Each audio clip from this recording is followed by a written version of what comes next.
하나님께 주시는 말씀 누가복음 24장 46절서부터 53절입니다. 누가복음 24장 46절서부터 53절 말씀, 제가 가진 성경으로 141면입니다. 46절서부터 53절 말씀 우리 한 절씩 교독하도록 하겠습니다. 또 이르시되 이같이 그리스도가 고난을 받고 제3일에 죽은 자 가운데서 살아날 것과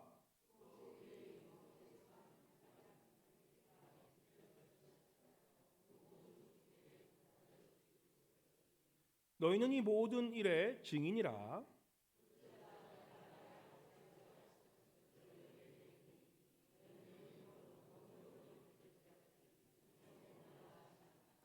예수께서 그들을 데리고 베다니 암까지 나가사 손을 들어 그들에게 축복하시더니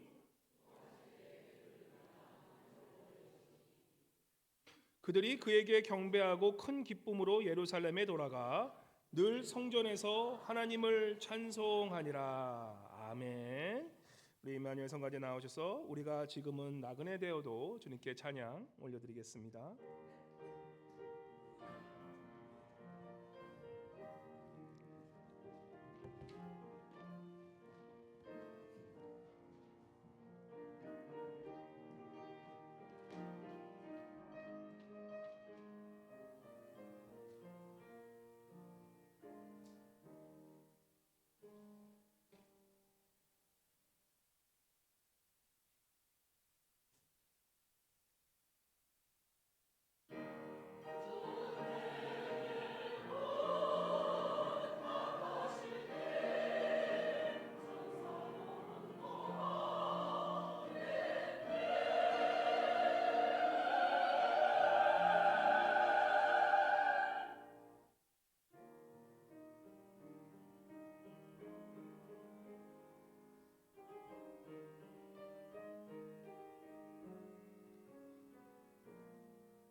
다시 한번 큰 박수로 주님께 영광 올려드리겠습니다.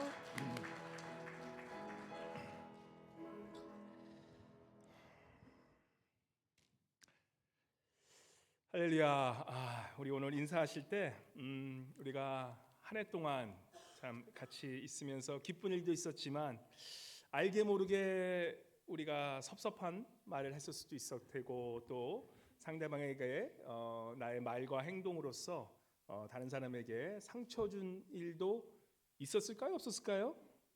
있었겠죠.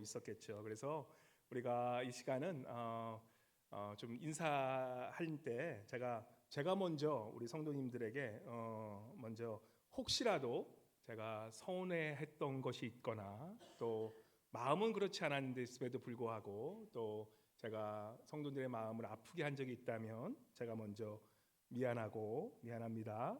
그리고 또 죄송합니다.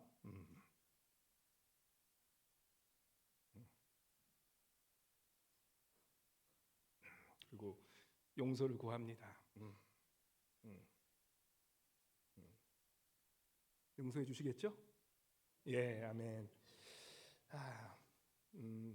가짜로 눈물 내는 게 아니라 이게 눈물이 나오네요, 진짜. 예.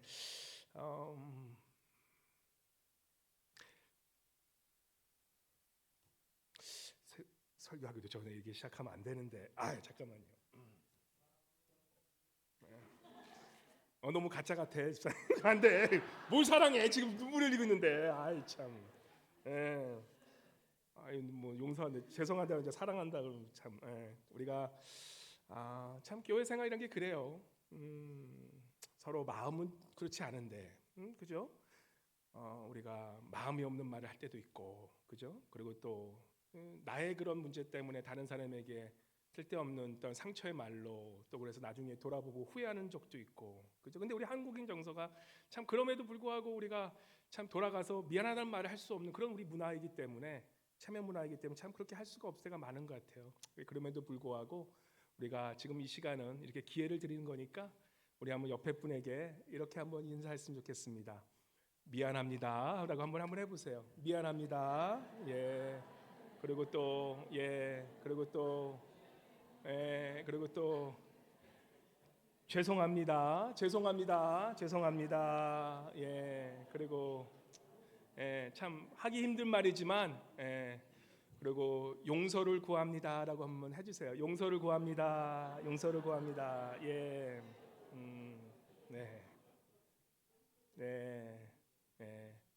그렇죠? 참 좋습니다. 예. 우리가 이 2023년 마지막 주에 이렇게 누가복음의 마지막 장을 나누게 되는 게 얼마나 감사한지 모르겠습니다. 이 주님께서 이 땅에 오셔서 공생의 사역을 하시고, 지난주 크리스마스 말씀처럼 예수님께서 이 땅에 오신 이유는 우리에게 성육신 하셔서 하나님이신 그분께서 직접 우리의 인간처럼 낮아지셔서 우리를 임마누엘 하시겠다. 우리 인간의 모습으로 오셔서 우리에게 구원자로서 영원한 우리와 함께 하시는 그런 임마누엘 하나님이 되시겠다는 그런 축복의 말씀을 하십니다. 그래서 예수님께서는 그 하나님께서 직접 이 땅에 오셔서 우리에게 십자가의 그 고난을 이기시게 되십니다. 그래서 오늘 주님께서 이제는 승천하시기 전에, 우리가 주님께서 사실 이 말씀을 유언이라고 하긴 그런 게 돌아가시지 않기 때문에 하늘에 승천하시고 이 땅에 오셔서 그 주님께서 오신 그런 목적을 다 하시고 난 후에 이제는 마지막으로 사랑하는 제자들에게, 가장 사랑하는 제자들에게 당부하시는, 유언은 아니지만 유언 같은 마지막 말씀을 하고 계십니다. 그 말씀이 바로 45절에서부터 48절의 말씀이에요. 우리 한번 같이 우리 예수님께서 우리 모든 제자들에게 주는 45절 48절의 말씀 함께 읽어보도록 하겠습니다. 우리 45절, 46절, 47절, 48절 우리 함께 읽도록 하겠습니다.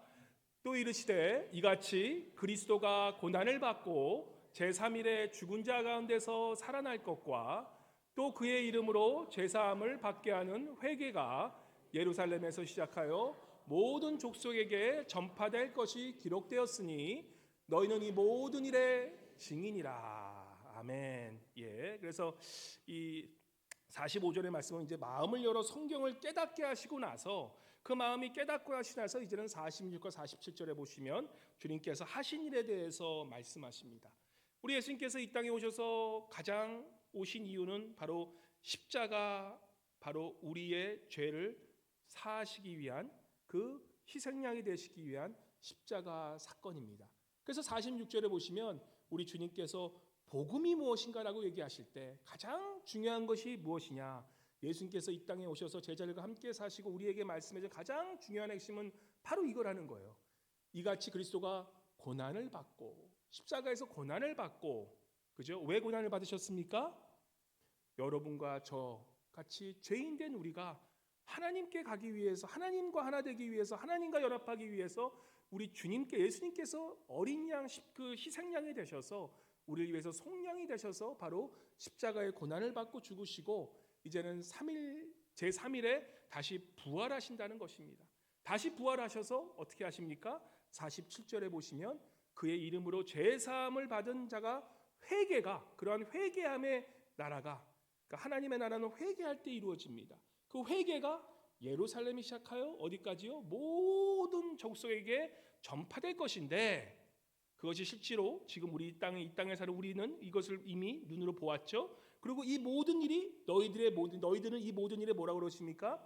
증인이 된다라고 말씀하십니다. 그래서 이 말씀은 바로 그 당시 있었던 제자들뿐만 아니라 45절에 보면 이 말씀이 나오죠. 그들의 마음을 열어 성경을 깨닫게 하시고, 증인이란 말은 그 사건을 보았고 들었고 직접 경험했던 사람을 증인이라고 그러는데, 우리 또한 증인이 될 수 있는 것은 바로 그러한 성경의 말씀을 통하여서 우리 예수께서 하신 것을 우리가 깨닫고 마음으로 알고 성경을 통해서 우리가 그것을 믿음으로 우리도 증인이 되어서 이 뭐예요? 복음으로 살아가라라고 우리에게 증언하고 계시다는 것입니다. 그래서 하나님께서는, 예수께서는 우리에게 그분이 하신 일을 말씀해 주실 뿐만 아니라 우리에게 사명을 주실 뿐만 아니라 바로 우리에게 정체성, 또 다른 정체성을 하나 주시는데 바로 너희는 그러한 복음의 증인이 되어 살라라 라고 말씀하시는 것입니다.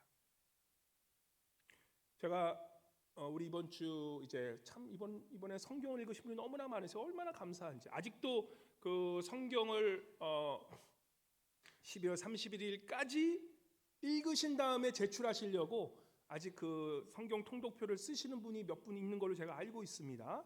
예, 그래서 혹시라도 지난주 한 60권을 드렸는데 그 현대인 성경 못 가지신 분들, 예, 며칠 안 남았어요. 못 읽은 거 다 읽으셔서 3일 만에 다 통독하셔도 드릴 수 있으니까, 예, 그래서 성경 요한계시록 끝까지 마치시고 우리가 수요일서부터 이제 다시 현대인 성경으로 이제 성경을 통독하게 되는데, 지난주 말씀이 요한계시록 14장 6절이에요. 14장 6절에 놀라우신 말씀이 있어요. 우리 아내랑 함께 나누는데 아내가 말씀이 너무 이게 마음에 와닿았다고, 저도 그 마음에 와닿는 거예요. 근데 거기에 복음에 대한 얘기 나오는데 그 복음을 요한계시는 이렇게 표현합니다. 요한계시록 14장 6절 말씀 우리 한번 보여주실래요? 요한계시록 14장 6절 보시면 복음에 대해서 있는데 어떠한 복음이냐라고 했을 때 같이 한번 읽어보도록 하겠습니다. 시작. 또 보니 다른 천사가 공중에 날아가는데 땅에 거주하는 자들 그 모든 민족과 종족과 방언과 백성에게 전할 영원한 복음을 가졌더라. 아멘. 복음이 어떠한 복음이라고요? 영원한 복음이라는 거예요. 복음은 그저 그 예수님 당시에 있었던 그 십자가 사건이 그 복음이 아니라, 이 복음은 창세서부터 영원토록 있을 그 복음이 바로 우리의 복음이 된다는 거예요. 그래서 예수님께서 우리를 위하여 십자가에 죽으시고 부활하시고 우리를 위하여 모든 것을 내어주신 그 복음은 영원한 복음이 된다는 것이에요. 아멘. 아멘. 그래서 우리가 그러한 영원한 복음에 뭐가 된다고요? 증인으로 살아간다는 것이에요. 뭐 옆에 분 축복하실 때 이렇게 한번 축복했으면 좋겠습니다. 우리 이러한 영원한 복음을 전하는 증인이 되며 삽시다라고 한번 그렇게 옆에 보면 축복했으면 좋겠습니다. 영원한 복음에 전하는 증인의 삶이 되세요. 네, 그죠? 우리가 증인의 삶을 살아가는데 이러한 영원한 복음을 우리가 전하며 사는 증인이라는 것이에요. 이 영원한 복음은 다시 말씀드리지만 우리 예수 그리스도께서 십자가에서 우리를 위하여 속량하시고 이제는 우리의 죄를 용서하셔서 다시 한번 우리의 그 죄를 용서하셔서 이제는 우리가 하나님과 하나 되며 하나님 앞에 나아가는 자녀로 삶이 변화되는 것, 그것이 복음인데, 이 변화를 가능케 하시는 분, 그죠?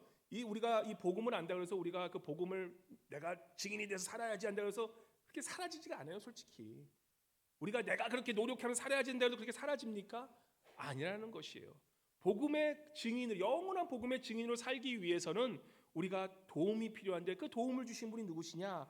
49절에 나옵니다. 우리 49절 한번 같이 읽어보도록 하겠습니다. 우리 49절 우리 말씀 49절 성경책 방송 가신 분이 나가셔서 우리 49절 한번 같이 읽어볼까요? 49절 같이 읽겠습니다. 성경으로 한번 읽어볼게요. 시작. 볼지어다 내가 내 아버지께서 약속하신 것을 너희에게 보내리니 너희는 위로부터 능력으로 입혀질 때까지 이 성에 머물라 하시니라. 자, 우리가 이 복음의 증인이 되기 위해서 누구를 기다리라고요? 그렇죠. 성령님을 기다리라는 거예요. 성령님이 계셔야만 우리가 증인의 삶을 살아갈 수 있다는 것입니다. 그래서 우리가 증인의 삶을 산다는 것은요, 내가 내 노력으로 하는 것이 아니라, 내가 의지적으로 결단해서 나가는 것이 아니라 바로 성령께서 나를 인도하심으로 내가 그 성령님의 도우심으로 증인이 되어 살아가는 삶인 것이에요. 성령님이 임하시면 우리에게 큰 두 가지 변화가 있습니다. 첫 번째로는 외향적인으로 복음을 전하는 삶을 살아게 돼요. 성령이 우리에게 임하실 때 어떤 일을 합니까? 사도행전 1장 8절 우리가 잘 아는 말씀이죠. 사도행전 1장 8절 우리가 외우는 말씀이에요. 같이 읽겠습니다. 시작. 오직 성령이 너희에게 임하시면 너희가 권능을 받아 예루살렘과 온 유대와 사마리아와 끝까지 이르러 내 증인이 되리라 하시리라. 예, 다시 한번 증인에 대해 무엇에 대한 증인이 된다고요?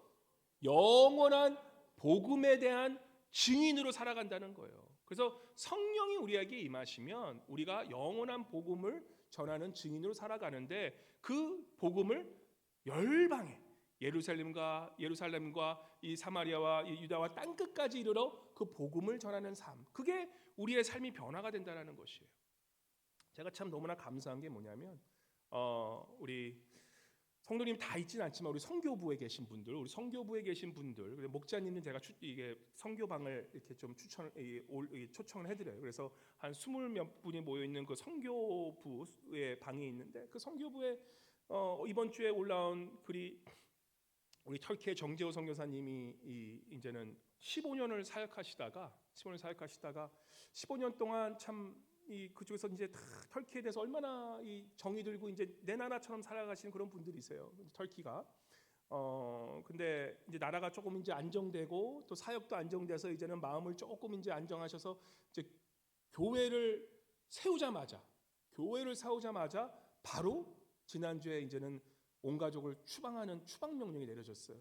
그래서 정말 우리 선교사님이 사역 스타일은 이 한국과 이런 터키의 이런 문화적인 찬양 음악을 통해서 서로 문화교를 통하고, 또 이제는 카페 가셔서 카페에서 주로 이제 커피숍에서 주로 복음 전하고 1:1 제자 양육하면서 그렇게 제자들을 키워왔는데, 교회를 이제 좀 됐다 싶어서 교회를 세우자마자 바로 추방 명령이 내려져서 이제 선교사님이 이제는 진짜 이번 2주 안에 이제는 빨리 정리하고 빨리 나가시지 안 그러면 감옥에 갈 수도 있는 그러한 상황이기 때문에 그러한 긴급한 상황에 걸리셨어요.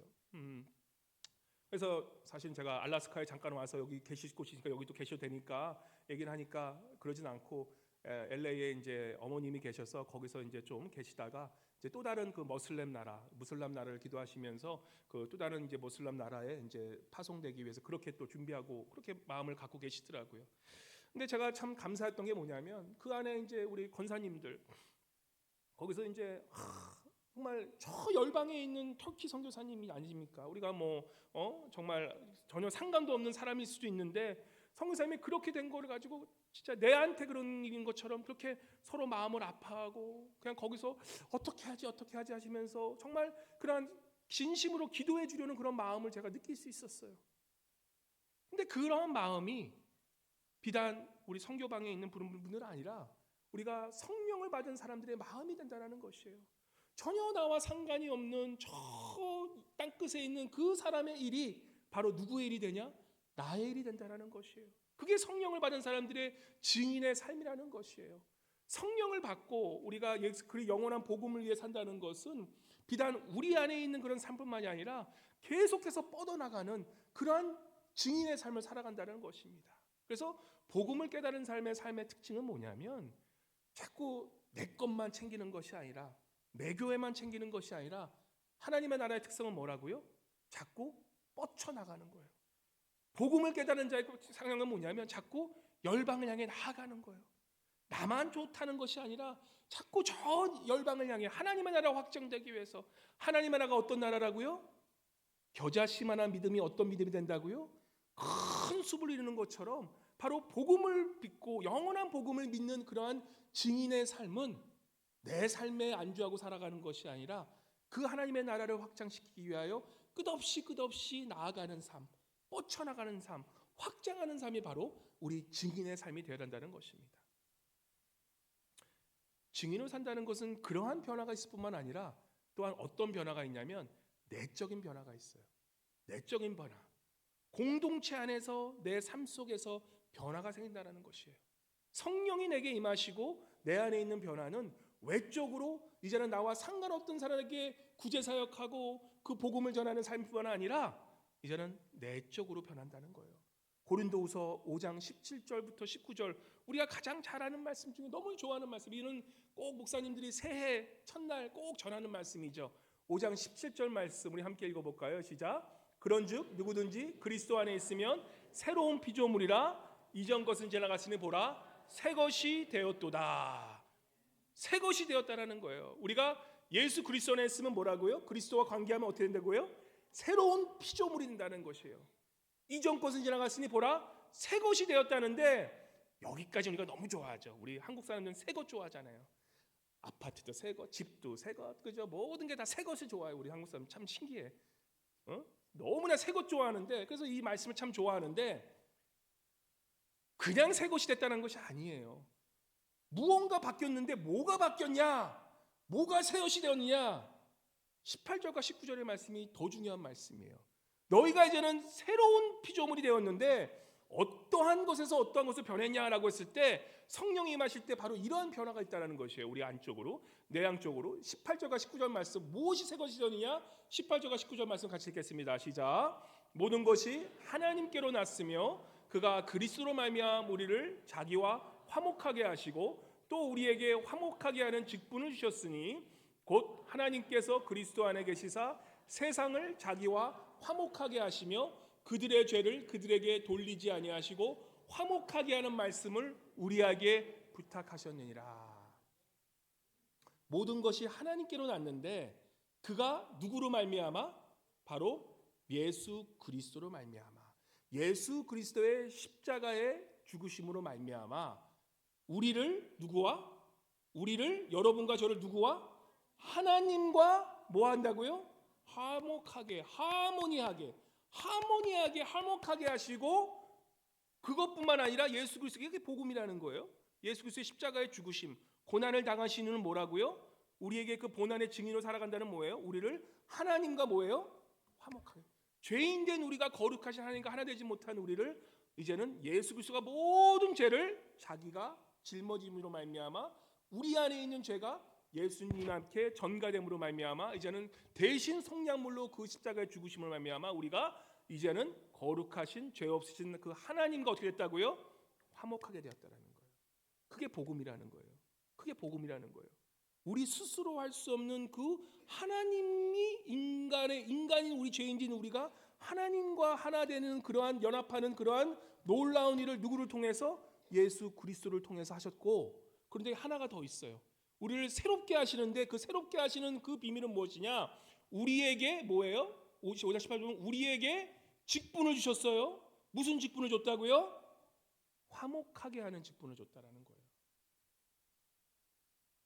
여러분과 제가 그 복음의 기쁜 소식은 바로 여러분과 저 같은 그러한 정말 죄인을 이제는 예수 그리스도의 십자가로 말미암아 하나님과 연합하게 하는 하나님의 자녀로 되는 하나님의 나라의 기업을 받는 상속자로서 하나님의 대제사장으로서 하나님의 왕으로서 하나님이 세우신 놀라운 그러한 대제사장으로 우리를 세우셨을 뿐만 아니라 이제는 그러한 직분을 예수 그리스도께서 하신 그 화목의 직분을 누구에게 주었다고요? 증인인 여러분과 저에게도 주셨다라는 것이에요. 그래서 우리가 증인으로 산다는 것은 무엇을 의미합니까? 뭐라고요? 증인으로 산다는 것은 하나님과 어떤 삶? 화목한 삶. 그리고 하나님과 화목할 뿐만 아니라 그러면 어떠한 삶이 이루어진다고요? 바로 우리에게 형제와 자매 사이의 공동체 안에서 화목하게 하는 직분을 주셨다라는 것입니다. 그럼 우리가 질문할 수 있어요. 그럼 어떻게 화목해질 수 있을까요? 어떻게 하면 화목해질 수 있을까요? 증인은 보고 듣고 또한 그 삶을 행하고 사는 삶이 증인이라면 그럼 우리가 어떻게 하면 화목해질 수 있을까라는 질문을 우리에게 던져준다는 것입니다. 참 요즘 이 뉴스 보면 화가 나지 않으세요? 뉴스 많이 보신 분들 얼굴 보면 딱 틀려. 집에서 뉴스 많이 보시고 오시다가 딱 집에 오면 교회 딱 오시면 제가 딱 눈빛이 보면 제가 좀 피해요. 나랑 막 싸우려고 그러시는 것 같아 막. 저도 그래요. 저도 요즘 뉴스를 내가지고 요즘 이게 좀 절제하고 있어. 요즘 뉴스 보면 그냥 그 싸우는 그 스피릿이 나에게 들어오는 것 같아. 막 화가 나. 이쪽 사람들도 화가 나고 저쪽 사람도 화가 나요. 예수님 때도 우파 베드로가 있었고 좌파인 마태가 있었어요. 서로 그냥 주도권을 잡기 위해서 끝까지 예수님이 십자가에 돌아가시기 그 최후의 만찬 그때까지 어떻게 했습니까? 서로 주도권 싸움하고 있었어. 내가 너보다 잘났다. 내가 너보다 잘났다. 엄청난 양극화가 예수님 때에도 있었던 거예요. 그 시대뿐만 아니라 그 예수님의 그 제자들 사이에도 있었던 거예요. 요즘 한국 정치, 미국 정치 보면 화가 나죠. 그죠? 이건 어느 편이 아닌 게 아니라 편 자체가 그냥 화가 나게 하는 거야. 이쪽 편에서 저쪽 보면 막 저것들이 정말 악마 같아. 또 이쪽에서 저쪽 보면 이것들이 또 악마야. 또 그렇게 얘기하는 또 목사, 저건 또 뭐지? 또 이거 인간 뭐야? 이 인간 어느 편이지? 그러면서 또 이게 이상해 보는 거예요. 도저히 용서가 안 되고 타협이 안 되고 제가 볼 때 참 이해할 수도 없는 것 같아. 제가 볼 때 이건 진짜 인간적으로 보면 해결책이 없어요. 해결책이 없어. 서로 용납하는 순간이 지는 순간이 되기 때문에 특별히 내가 잘못했다고 하는 그 순간이 이제는 나의 인생이 나의 삶의 그러한 이 철칙이 다 무너지는 순간이기 때문에 도저히 나의 잘못이나 내가 타협을 할 수가 없는 그런까지 지금 한국 정치가 와 있는 거예요. 미국 정치도 그렇게 와 있는 거예요. 세계가 다 양극화가 지금 돼 있다는 것을 아셔야 돼요. 우파와 좌파가 서로 이렇게 갈려져서 이제는 도저히 타협점이 없는 그러한 상황에 나와 있다는 거예요. 인간은 아주 현명한 사람이 현명하기도 하지만 아주 기억상실증에 걸린 그러한 존재이기도 해요. 인간은요, 우리에게 무슨 큰 자극이 있지 않은 이상은요, 우리가 가는 길을 절대로 돌리지 않아요. 그게 역사에서 가르쳐 주는 거예요. 자꾸 말씀드리지만 100년에 한 번씩 왜 전쟁이 그렇게 나냐? 우리 한국 전쟁이 왜 그렇게 크게 났냐?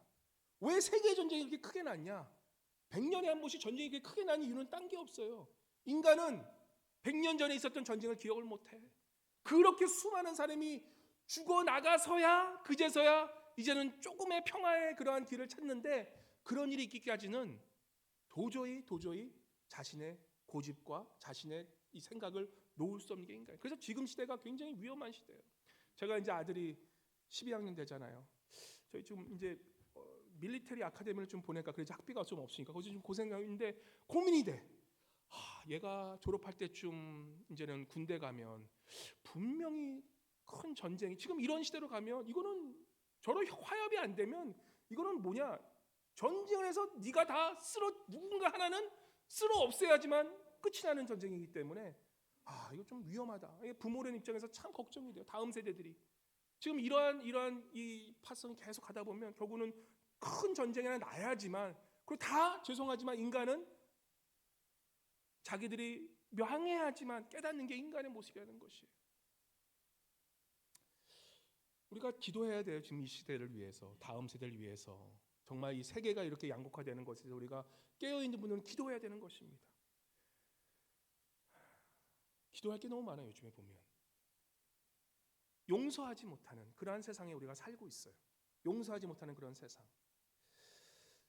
우리 주님께서 십자가에 돌아가신 이유는, 그죠? 그러한 인간들을 어떻게 하기 위해서? 결국에는 용서란 것을 가르쳐주기 위해서 십자가에 돌아가시게 돼요. 제가 이 용서에 대해서 말을 많이 하면서 제가 1년에 적어도 저는 2번 정도는 꼭 용서에 대한 얘기를 하려고 그냥 마음에 항상 두고 사는 사람입니다. 제가 오늘 말씀도 사실은 송구영 신예 때 드리려고 그랬지만 송구영 신예 드리면 너무나 이게 급한 나머지 용서가 아니라 그냥 형식적이 되어 있던 제가 주일 말씀을 오히려 말씀을 전해요. 용서에 대한 것을 제가 글씨를 찾아보면서 요즘에 그 젊은이들한테 굉장히 센세이션 책이 뭐냐면 쇼펜하우어의 인생 레슨이라는 책이 있어요. 쇼펜하우어의 인생 레슨 들어보셨나요? 제가 다음 주에 여기 앞에 놔둘 거예요. 근데 이제 그 쇼펜의 인생 레슨에서 용서에 대한 얘기가 나와서 쭉 봤는데 역시 세상 철학의 얘기는 성경과 너무 달라. 거기서 얘기하는 얘기가 뭐냐라고 했을 때 이렇게 얘기를 해요. 너무 쉽게 용서하면 그 사람이 그걸 악이용하여 상습적으로 또 다른 난푸짓을 하기에 용서하지 말아라고 얘기하더라고요. 쇼펜하우어 인생 레슨이 그래요. 물론 지혜로운 이야기도 많아요. 근데 우리가 책을 읽을 때 세상에서 베스트셀러, 지금 그 책이 베스트셀러거든요. 그런 책을 읽으면 더 용서 안 하려고 그러지, 그죠? 근데 세상의 베스트셀러가 지금 그런 책이에요. 그래서 그 책을 놔두지만 지혜롭게 분별하면서 읽으세요. 그래서 용서하는 것이 어리석은 짓이라고 얘기를 합니다. 사실 그게 맞을까요, 틀릴까요? 어떻게 보면 맞을 때도 있어요. 어떤 사람을 너무 쉽게 용서하다 보면 또 머리 좋은 사람은 어떻게 합니까? 그걸 가지고 너 왜 용서해 줄 건데? 그러면서 그거를 또 악용하는 그러한 이 사람들이 있기 때문에 우리가 하여튼 지혜롭게 용서하는 건 필요하지만 그럼에도 불구하고 우리 크리스찬들에게 주시는 하나님의 말씀은 마태복음 18장 21절 22절 이렇게 나오죠. 마태복음 18장 21절 22절 한번 같이 읽어볼까요? 시작. 그때에 베드로가 나와 이르되 주여 형제가 내게 죄를 범하면 몇 번이나 용서하여 주리까? 7번까지 하오리까? 예수께서 이르시되 내게 이르노니 7번뿐 아니라 7번을 70번까지라도 할지니라. 우리 믿는 사람들은 용서에 대한 생각을 다르게 해야 되는 게 우리가 용서해주면 저 사람이 변하지 않을게라는 그러한 존재 조건을 달고 용서를 안 하려는 그러한 생각을 가진 게 어떻게 보면 지혜롭다고 생각할 수도 있어요. 그럼에도 불구하고 성경은 우리에게 뭐라고 말씀합니까? 베드로가 7번 용서하겠습니다 라니까 성경에 예수께서 뭐라고 그러세요? 이 7번에 70번씩. 그러면 어떤 분은 난 489번 490번 용서했으니까 77에 49 맞죠? 490번 용서니까 나는 이제 용서 안 할 거야가 아니라 뭐예요? 7이라는 숫자는 상징적으로 영원한 숫자라는 거예요. 그러니까 뭐예요? 죽을 때까지 용서라는 거예요. 미안한 얘기지만 이 용서란 뜻 영어로는 뭐죠? forgive라예요. 영어는. 이 영어 모르시는 분들도 for가 뭐예요? F-O-R 위하다. 그리고 뭐예요? give 주는 드림을 위한 것이 forgive라는 거예요. 우리가 누구를 forgive 한다는 것은요 무슨 뜻이냐면 내가 이것을 누구에게 드린다라는 것이에요. 내가 누구를 용서할 때 어떤 일이 생기냐면 그 forgive의 그 라틴어를 보면 그 뜻이 뭐냐면 release라는 뜻이에요. 얘기하시지만 풀어준다라는 뜻이에요. 무엇을 풀어줍니까? 내가 그 사람에 대한 모든 그런 잘못된 것을 풀어줄 뿐만 아니라 내가 이 사람이 내가 용서함으로써 이 사람이 어떻게 변할까 안 변할까에 대한 그것마저도 다 하나님께 올려드린다는 뜻이에요. 누구를 용서한다는 뜻은 뭐냐면 내가 더 이상 이 사람에 대해서 고민하고 내가 이걸 하면 이렇게 되겠지 저렇게 되겠지 생각하는 것이 아니라 그냥 하나님께 이것을 올려드리는 거예요. 그래서 용서한다는 것은 뭡니까? 결국에는 내 의지적으로 바로 하나님께서 주권자 되시기 때문에 하나님께서 이 사람을 알아서 용서해 주시고 아껴 그 하나님의 그 뜻대로 헤어 주십시오라는 그러한 내 의지적인 내 뜻에 대한 항복의 의미가 바로 forgive 용서하다는 뜻이에요. 그래서 용서할 때 무슨 일이 생깁니까? 내 마음 속에 있는 짐이 샥 릴리스 해버리죠. 내 마음속에 있었던 그런, 제가 우리 어린애들 할 때는 그렇게 얘기해요. 토일렛을 좀 얘기해요. 막힌 토일렛, 그죠? 막힌 토일렛. 집에 토일렛 막혀 보시면 어떻게 됩니까? 그 토일렛은 냄새 나죠. 그게 우리 용서하지 않는 우리의 마음이 되는 거예요. 냄새가 나기 시작해. 그 계속 빨리 플러시를 해줘야 되는데 이게 플러시가 안 돼. 그럼 어떻게 됩니까? 제가 가끔 우리 남자 화장실이 이게 플러시하는 그게 이게 위로 올려야지 되는데, 이게 위로 올리는 거 애들이 모르잖아요. 애들은 나중에 이제 주로 아이들이 이제 화장실에 그 쉬를 하고 간 다음에 위로 밑으로 해도 안 되니까 이게 죄송하지만 그 노란 게 이제 탁 해가지고 오줌이 이제 다 거기 있는 거야. 그러면 이제 제가 화요일쯤 제가 와서 교회를 잠깐 돌아오면서 청소를 하고 그러는데, 그때 보면 아주 진짜 죄송하지만 아주 그냥 진한 진짜 아주 진한 그런 찌린내가 나요. 그러면 제가 이제 가서 어떻게 합니까? 가서 그것을 착 올리면 아주 시원하게 내려가요. 얼마나 깨끗해지, 기분이 약간 좋아져. 예. 용서라는 것이 그러는 거예요. 우리가 용서하지 않는 마음은 릴리스, 자꾸 그걸 해줘야 돼, 눌러줘야 되는데 눌러주니까 자꾸 거기서 쌓이고 해서 계속해서 아주 악취나는 찌린내. 용서해야 할 사람인데 용서하지 않는 분들하고 가끔 얘기하다 보면 그 입에서 독이 나올 때가 많아요. 우리 안에 그 냄새가 나는 게 자꾸 입으로 나오는 거예요, 진짜로. 우리가 용서를 해야 되는 이유는 뭡니까? 바로 그 용서를 함으로써 우리 하나님께서 그 사람을 변화시킨다는 믿음의 표현이라는 것이에요. 그래서 내가 저 사람을 용서해주면, 쉽게 용서하면 이 인간 또 나쁜 짓 할 거야 라고 하는 그 걱정마저도 어떻게 한다고요? 릴리스 해주는 게 용서라는 것이에요. 그래서 하나님이 주권자라는 것을 인정한 것이 그 용서의 표현이 된다는 것이에요. 용서란 건 쉽게 되는 게 아니에요. 그리고 아무 때나 할 수 있는 게 아니라, 용서는 언제 해야 되냐? 바로 지금 해야 된다는 것이에요. 참 요즘에 얼마나 소식이, 그렇게 나쁜 소식이 많이 들리는지, 어제 또 뉴스 보니까 아시죠? 지금 그 한국 그 비행기가 이게 폭파되는 바람에 이 어떻게 됩니까? 이러한 비행기 그 참사로 한 180명 이상이, 아마 대한민국 그 옛날 칼기 이후로 제일 큰 그러한 이 비행기 참사가 지금 바로 어제 일어났다고 합니다. 근데 참 너무 마음이 아픈 게, 그거 보니까 거기에 온 가족이 간 그러한 패키지 여행으로 48명인가 한 여행사를 통해서 그 동네 가족들이 다 가요. 동네 식구들이 다 간 거예요, 거기 사람들이. 근데 그러다가 거기 크리스마스 여행으로 3박 4일 갔다 오다가 그냥 동네에 있는 그 48 피플이 다 한꺼번에 그냥 그 자리에서 그런 불상사를 당하고, 얼마나 마음이 아픈지 모릅니다. 우리가 그런 상상을 하기도 싫지만 그 안에 있는 그 마지막 순간에 그분들의 한 분 한 분을 상상해 보면, 그분들이 그 마지막 순간에 뭘 걱정하셨을 것 같아요? 아이고, 내가 골프 한 번 더 치러 갈까? 그 생각하셨을 것 같아요? 아이고, 내가 한국 가면 내가 내 비즈니스 이거 어떡하냐? 그 걱정하셨을 것 같아요? 아니에요. 아마 대부분의 사람들은 그 마지막 찰나의 순간에는 제일 사랑하는 사람, 내가 가장 마음속에 나왔던 사람, 내가 이 사람한테 좀 더 잘할 걸, 내가 조금 이 사람한테 좀 미안하다 그럴 걸, 내가 이 사람한테 좀 더 사랑한다 얘기할 걸, 다 그 할 말을 못한 것에 대한 아쉬움으로 참 그 불상사를 견딜 수밖에 없는 그런 순간을 생각하다 보면, 참 그런 일들이 남의 얘기가 되는 것이 아니라는 것이에요. 우리가 인생을 살아가면서 지혜롭게 산다는 것은 사실 마지막을 준비하며 살아가는 삶이에요. 그죠? 우리가 풍성한 삶, 그럼 마지막을 산다는 것은 뭐냐면, 주님께 주시는 풍성한 삶을 산다는 것의 의미는 뭐냐면, 우리가 어떻게 풍성한 삶을 살아갑니까? 예수님 믿으면 풍성한 삶 산다 그러잖아요. 예수님 잘 믿어서 예수님께서 돈의 복을 주셔서 부자가 되면 풍성한 삶을 살아간다고 생각하십니까? 아니에요.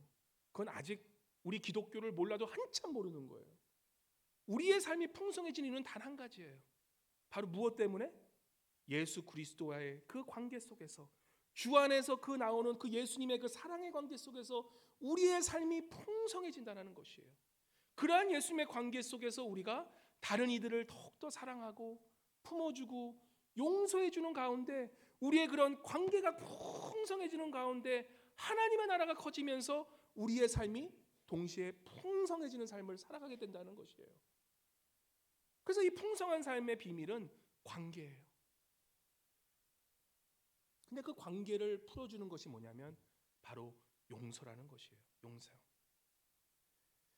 용서하는 것을 교회를 통해 배우지 않으면요, 그리고 용서라는 것을 교회에서 실천하지 않으면요, 우리는 이 세상 사람들에게 아무런 말을 하더라도 그 말에 영향력이 있을 수가 없어요. 이번 전에 뉴스를 보니까 저 여의도 순복음교회 그 우리 민주당 리더와 저쪽 어디예요? 저쪽 국민의힘 리더가 같이 앉아 있더라고요. 한번 상상해 봤어요. 내가 그런 큰 교회 목사는 되지 않더라도 지금 그 두 분들이 여기 계시다면 좀 같이 앉아서 있기만 하지 말고 좀 와서 악수 좀 하게 했으면 얼마나 좋았을까, 그런 생각이 들어요. 교회 안에서 우리가 서로 용서하는 것을 배우지 못한다면 이 세상은 절대 용서라는 것을 가르칠 수가 없는 것이 세상이라는 것이에요. 용서라는 것은 우리 믿는 자들에겐 필수가 된다는 것이에요. 용서는 십자가의 사랑을 깨달은 자만이 할 수 있는 게 바로 용서라는 것입니다. 용서가 왜 중요하냐? 로마서 5장 8절에 보시면 이렇게 얘기합니다. 그러나 하나님께서는 우리가 아직 죄인 되었어요. 우리 같이 한번 읽고 5장 8절 같이 읽어볼까요? 시작. 우리가 아직 죄인 되었을 때에 그리스도께서 우리를 위하여 죽으심으로 하나님께서 우리에 대한 자기의 사랑을 확증하셨느니라. 용서란 것은 뭐냐면 예수 그리스도가 나같이 깨닫지 못하는 자를 내가 죄인 되었을 때 어떻게 했다고요? 이미 나를 용서하겠노라고 확증하신 것이 바로 십자가 복음의 굿뉴스라는 것이에요. 저 사람이 용서할 때까지 내가 용서를 깨달을 때까지 기다린다? 그건 참 용서가 아니라는 것이에요. 저 사람이 변할 때까지 내가 변하면 내가 용서해 준다? 그건 참 용서가 될 수 없다는 것이에요. 우리 주님은 부족한 우리를 죄인 되었을 때 우리를 용서하셨다고 말씀하시기 때문에 바로 용서에 대한 이유는 하나님께서 나를 그렇게 용서하셨기 때문에 나 또한 용서를 받지 말아야 될 그 사람에게 용서할 수 있는 그러한 의미를 우리에게 주셨다는 것입니다. 마태복음 18장 18절에 용서에 대한 말씀이 나와요. 이것을 뭐라고 얘기하냐? 우리 마태복음 18장 18절 말씀 같이 한번 읽어볼까요? 시작. 진실로 너희에게 이르노니 무엇이 너희가 땅에서 매면 하늘에서도 매일 것이요 무엇을 이제 땅에서 풀면 하늘에서도 풀리리라. 이런 분들은 어떤 분들은 재산, 내가 사람에게 무엇을 나누면 매일 것이고 매면 사람이 베풀지 않으면 매이고 또 무엇인지 땅에서 풀면 또 하늘에서 또 복을 받는다고 얘기하는 분도 계신데 그게 나쁜 해석은 아닌데 진정한 이거의 참된 해석은 무엇이냐면 이 말씀 전에 바로 용서에 대한 말씀이 나와요. 이게 무슨 말씀이냐면 용서에 대한 말씀이에요. 땅에서 우리 옆에 내 가까운 사람을 내가 용서함으로 뭐예요? 용서하지 않고 메어버리면 우리가 어떻게 된다고요? 우리도 그것에 매인다는 거예요. 말씀처럼 우리가 그 사람을 용서하지 않는 만큼 그 사람에 대한 분노와 그런 아픔이 내 안에서 매여서 나를 뭐예요? 쓴뿌리가 나는 인간으로 만들어버린다는 것이에요. 옆에 보면 쓴뿌리를 가지고 사는 한이 많은 한국 분들이 많아.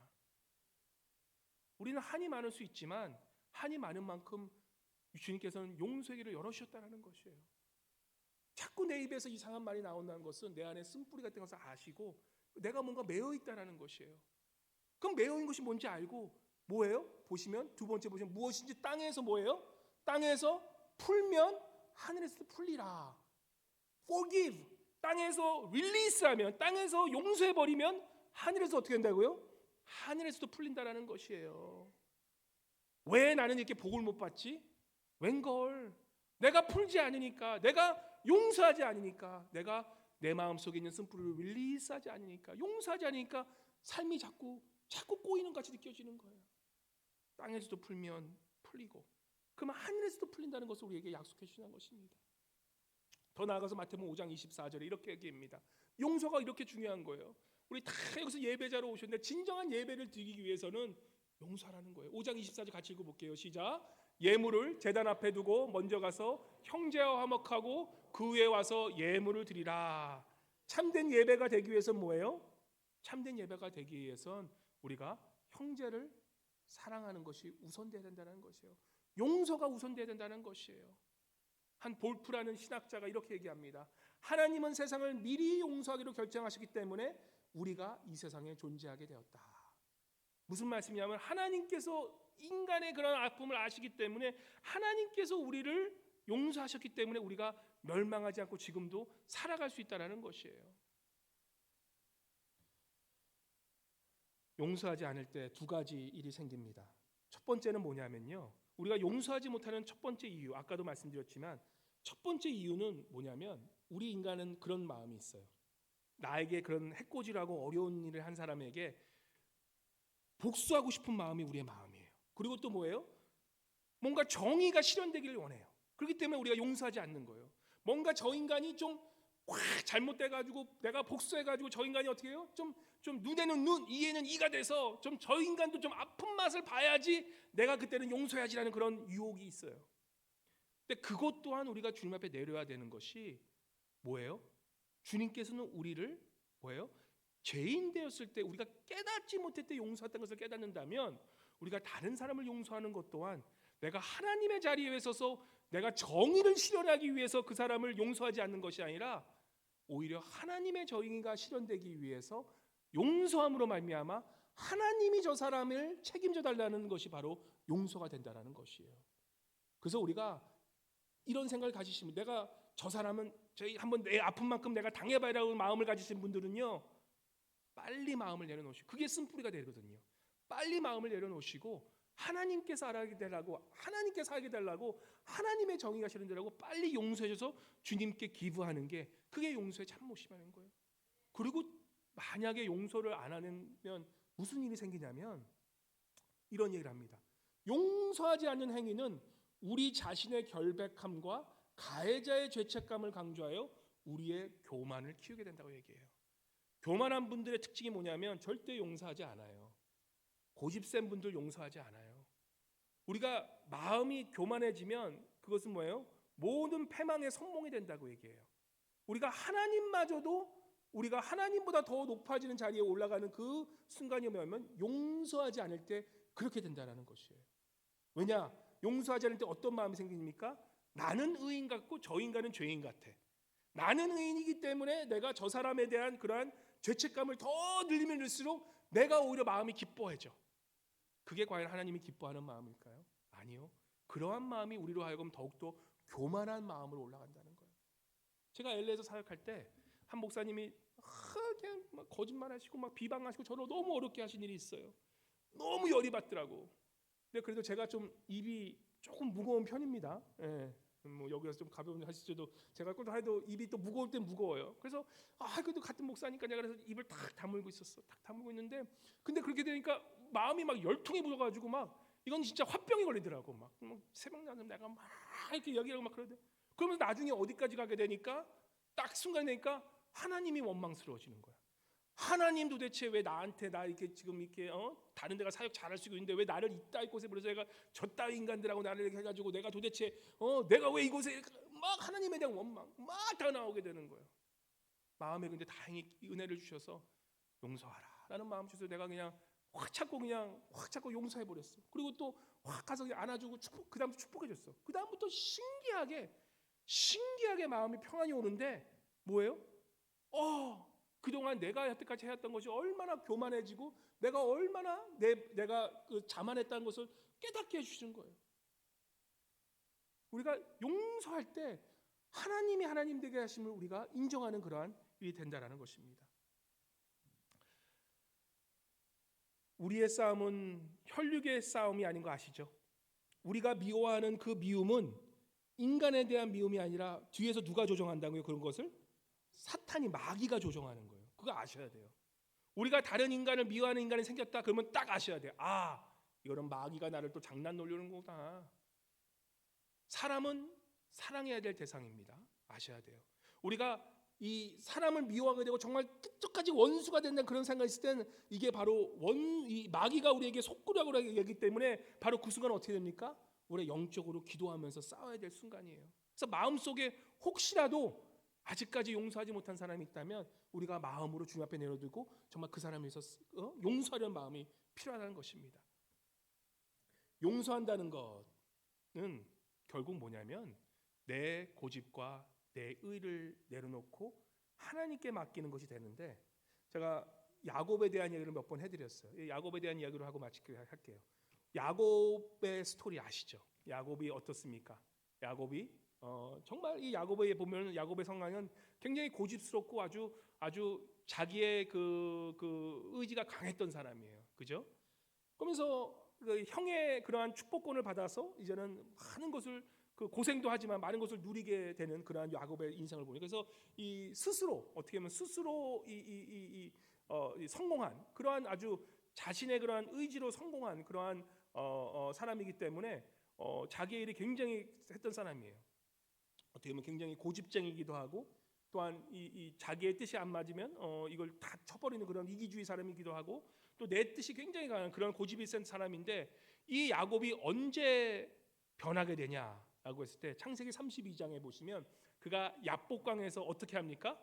야복강에서 하나님과 씨름하게 돼요. 그죠? 하나님과 씨름해서 밤새도록 그 고집으로 밤새도록 그 하나님과 싸우는데 누가 이깁니까? 나중에 야곱이 성경에선 이겼다고 하면서 그의 이름을 뭐라고 얘기합니까? 그의 이름을 바꿔주시죠. 뭐라고 합니까? 이스라엘이라라고 그렇게 이름을 줘. 이스라엘 뜻이 뭐라고요? 하나님과 겨루어 이겼다는 뜻이 이스라엘이에요. 네, 성경을 좀 더 자세히 보면 야곱이 그날 밤 어떤 일이 생겼습니까? 야곱이 엉덩뼈가 완전 골절이 돼버리는, 허리 아프신 분들 많으세요 요즘? 허리 뼈 하나만 잘못돼도 이거 어떻게 됩니까? 이 고통은 정말 이 잠을 못 오는 고통이에요. 우리 장로님, 권사님 그 어떻게 참으시 모르겠어. 정말 기도로 그냥 승리하시는 거야. 그 아픔을 참아야 되는데 엉덩뼈가 골절되면 어떤 일이 생긴 줄 아십니까? 이건 고통이 아니라 설 수가 없는 거예요. 설 수가 없어. 누울 수밖에. 엉덩뼈가 골절이 되면 뭐 아시겠지만 허리뼈의 10배는 이건 일어날 수가 없는 그런 아픔이에요. 그런데 성경은 야곱이 엉덩뼈가 골절이 되었는데 야곱이 승리했다. 하나님이 그렇게 이름을 지어주세요. 야곱아 너가 이겼다. 이스라엘아. 야곱이 그때 변합니다. 분명히 자기 이름은 이스라엘이라는 이름을 받았는데 야곱은 알고 있어요. 그가 이긴 겁니까? 아니면 하나님이 그를 이기게 해주신 겁니까? 쉽게 얘기하면 하나님이 져주신 거예요. 그게 사랑을 깨달은 거예요.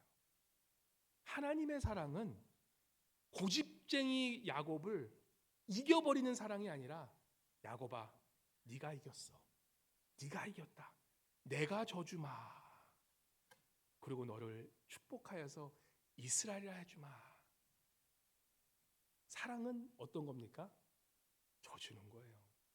우리가 자식들에게 어떻게 합니까? 부모가 자식 이기지 못한다는 말이 있지 않습니까? 그게 왜 그렇습니까? 자식을 사랑하기에. 자식을 사랑하기 때문에 져주는 거예요. 우리 하나님도 야곱에게 똑같이 하신 거예요. 사랑하기 때문에 이스라엘의 야곱을 이제는 이스라엘이다. 내가 하나님을 이겼다라고 해준 바로 그 순간 야곱이 변합니다. 그리고 야곱이 33장에 보면 제일 먼저 하는 일이 뭡니까? 야곱강을 이르니에 에서를 찾아가요. 에서를 찾아가서 어떻게 합니까? 그 야곱강의 전에는 야곱은 이랬을 거예요. 에서를 보면서 저런 형편없는 인간, 저 인간 하나님의 축복권을 저 죽 하나에 팔아버린 저런 능력 없는 인간아, 내가 너한테 무슨 용서를 구하냐라고 했던 그 야곱이 야복강에서 하나님을 만나고 하나님의 사랑을 깨달은 후에 고개를 숙이고 자기의 모든 것을 다 에서에게 드리기 위해 에서를 찾아갑니다. 그리고 성경은 놀라운 말씀을 해요. 창세기 33장 10절에 그 야곱, 하나님이 져줌을, 그 사랑을 깨달은, 그 져주는 것이 사랑이라는 것을 깨달은 야곱이 이렇게 고백합니다. 그 형님, 원수 같은 형님을 만나서 수십 년을 이 형님 때문에 고생했다는 그러한 이 쓴뿌리가 있었던 야곱이 그 형님을 용서하면서 이런 얘기를 합니다. 33장 10절 말씀 같이 읽겠습니다. 시작. 야곱이 이르되 그렇지 아니하나이다. 내가 형님의 눈앞에서 은혜를 입었사오면 청하건대 내 속에서 이 예물을 받으소서. 내가 형님의 얼굴을 배운즉 하나님의 얼굴을 본 것 같사오며 형님도 나를 기뻐하시나이다. 형님의 얼굴, 그 원수 같던 얼굴이 이제는 용서하니까 형님의 얼굴이 누구의 얼굴로 보인다고요? 하나님의 얼굴로 변한다는 거예요. 하나님의 얼굴로 변한다는 거예요. 우리가 용서하지 못하면 성경은 아주 쉽게 이렇게 얘기해요. 우리 요한일서 2장 10절과 11절 이렇게 얘기합니다. 요한복음 요한일서 2장 10절과 11절 말씀 한번 같이 읽어보겠습니다. 시작. 그의 형제를 사랑하는 자는 빛 가운데 거하여 자기 속에 거리낌이 없으나 그의 형제를 미워하는 자는 어둠에 있고 또 어둠에 행하며 갈 곳을 알지 못하나니 이는 그 어둠이 그의 눈을 멀게 하였음이라. 형제를 미워하고 용서하지 못하는 자는 아직까지 눈안이 아직까지 보이지 않는 장래같이 사는데 바로 용서하는 그 순간 바로 하나님을 보게 된다는 것입니다. 우리 여러분 마음속에 아직까지 미운 사람이 있고 아직까지 용서하지 못하는 사람이 있으면 하나님을 볼 수가 없다는 것을 기억하세요. 아직까지 어둠 속에 있다는 것을 기억해요. 그 때문에 우리가 용서하기 힘들어도 예수님께 그렇게 의지하고 나가면 자꾸 주님을 뵙서 그 원수를 축복하면 용서가 된다는 것이에요. 딱 한 말씀만 드리고 끝낼게요. 나이가 들수록요 이런 생각이 들어요. 나이가 들수록 우리가 변할까? 아니, 안 변하는 것 같아. 나이가 들수록 우리가 성화될까? 죄송한데 많이 변하는 것 같은데 한순간에 또 옛날 그 자리로 돌아가는 것 같아. 우리 여러분도 어떻게 생각하세요? 나이가 들수록 내가 더 성숙해지는 것 같습니까? 아니면 더 어린아이처럼 되는 것 같습니까? 교회에 와서 많은 성도를 보는데 교회에 성도 와서 성도를 보면 그 사람이 변한 것 같아요? 안 변한 것 같아요? 물론 변할 수도 있고 안 변한 것 같은데 제가 볼 땐 안 변하는 분들 꽤 많으셔. 왜 안 변할까요? 우리가 용서를 깨닫기 위해서는 다른 게 아니에요. 다른 게 아니라 우리 안에 있는 주님을 믿는다는 것은 뭡니까? 주님을 믿는다는 것은 주 안에서 나를 발견하는 것이에요. 나를 발견한다는 것은 무엇이냐면 나의 곤고한 모습, 나의 죄성인 모습, 나의 어리석은 모습을 보며 살아간다는 것이에요. 그게 무슨 뜻이냐면 우리 하나님의 십자가의 사랑은 영원토록 변하지가 않아요. 그 영원치와 변하지 않는 사랑은 올해도 우리와 함께 하셨어요. 그런데 변하는 게 하나 있다면 뭐냐? 내가 내 자신을 볼 때 나같이 형편없는 인간이 있을까? 나같이 이렇게 죄송하지만 재수 없는 인간이 있을까? 나같이 이렇게 형편없는 인간이 있을까라는 것을 깨달으면 깨달을수록 나의 실체를 깨달으면 깨달을수록 우리 하나님의 사랑이 어떻게 된다고요? 우리 하나님의 사랑은 더욱더 커지게 된다는 것이에요. 세례 요한이 이렇게 얘기하는 거예요. 그는 흥하여야겠고 나는 쇠하여야 하리라는 이 말씀이 뭐냐면 사도 바울도 똑같은 고백을 하는 게 뭐냐면 우리가 신앙생활을 한다는 것은 내가 뭐 신앙생활을 믿어서 뭐를 잘하고 뭐를 더 희생하고 그게 아니라는 것이에요. 내가 신앙생활하는 단 한 가지, 내가 예수 그리스도의 사랑이 얼마나 깊다는 것을 우리가 깨닫며 살아가는 것이 우리의 신앙생활이고 바로 성화된 삶이라는 것이에요.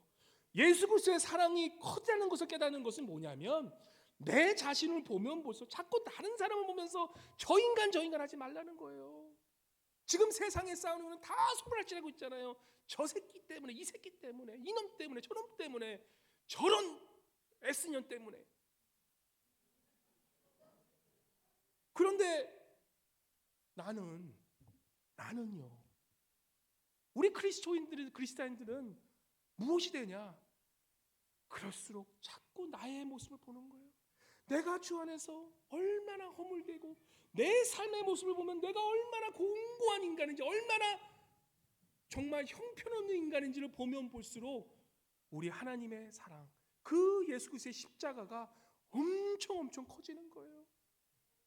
주님을 깨달은 사람의 한 방법은 뭐냐면 나이가 들면 들수록 우리는 변하지 않아요. 죄송하지만 기대도 하지 마. 저 사람이 변할 거다 기대도 하지 마. 그런데 한 가지 변할 수 있는 것은 단 한 가지. 내가 얼마나 죄인인 것을 깨닫고, 내가 얼마나 하나님 앞에서 형편없는 것을 깨닫고, 그것을 깨달으면 깨달을수록 우리 하나님의 사랑은 어떻게 된다? 그 하나님의 십자가 사랑은 더욱 커질 뿐만 아니라 나 같은 그러한 부족한 것도 다 품어주는 사랑이 하나님의 사랑을 깨닫게 된다면, 그러한 사랑을 받은 우리가 다른 사람, 그 용서함까지도 그 주님의 사랑이 품어줄 수 있도록 그렇게 기도하며 사랑해주는 그러한 용서하는 사람으로 변하게 된다는 것입니다. 우리 사랑하는 성도님 여러분, 오늘 이 시간이 조금 갔어요. 죄송해요. 요즘 맨날 길어져서 죄송해요. 근데 하지만 지금 이 순간 제가 말씀 좀 드리고 싶은 게, 우리 주보에 보시면 그거 있으시죠? 제가 일부에 써서 없는데 용서하고 싶은 사람 한 명 있으실 거예요. 보이시나요? 주보 안에? 지금 좀 그 용서할 수 있는 사람을 지금 우리 교회 안에도 좋고 우리 가족도 좋고 또한 먼 사람도 좋아요. 지금 그걸 마음 안에 써놓으세요. 그분을 지금 쓰세요. 쓰시고 우리가 그것을 주님 앞에 기도하면서 그분을 주님 앞에 forgive 드릴 거예요. 드리게 되면 우리의 마음은 쓴뿌리가 사라지게 돼요. 하나님께 살아가야 했어야 돼요. 그래서 우리가 이 시간 잠깐 제가 1분 정도 시간이 많이 없기 때문에 1분 정도 시간 드릴 테니까 그 사람의 이름을 써주시고, 그리고 그거를 꼭 접어서 우리가 성경 속에 들고 그 사람에서 기도해 주시고, 또 필요하면 그분에게 그것을 전해주면 좋아요. 깜짝 놀라요. 저한테 너무 많이 쓰실까 깜짝 놀랐는데, 뭐 어떻게? 저한테 주셔도 괜찮아요. 하지만 그 쓰시고 우리가 기도하면서 잠깐 용서하는 시간 가지도록 하겠습니다. 우리 잠깐 기도하면서 그 사람의 이름을 쓰고 우리 기도로서 한번 주님께 올려드리기 원합니다.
또 이르시되 이같이 그리스도가 고난을 받고 제3일에 죽은 자 가운데서 살아날 것과 또 그의 이름으로 죄사함을 받게 하는 회개까지 예루살렘에서 시작하여 모든 족속에 전파될 것이 기록되었으니 너희는 이 모든 일의 증인이라. 우리 잠깐 주님께 지금 쓰신 그분을 위해서 축복하며 기도하면서 우리 주님 앞에 잠깐 통성의 기도로 통성 기도하지 마시고 우리 조용히 주님 앞에 우리 침묵의 기도로 주님께 기도로 올려드리려 하겠습니다. 기도하겠습니다. 할렐루야. 좋으신 하나님 아버지 감사합니다. 주님 이수가 주님 아버지 도와주시고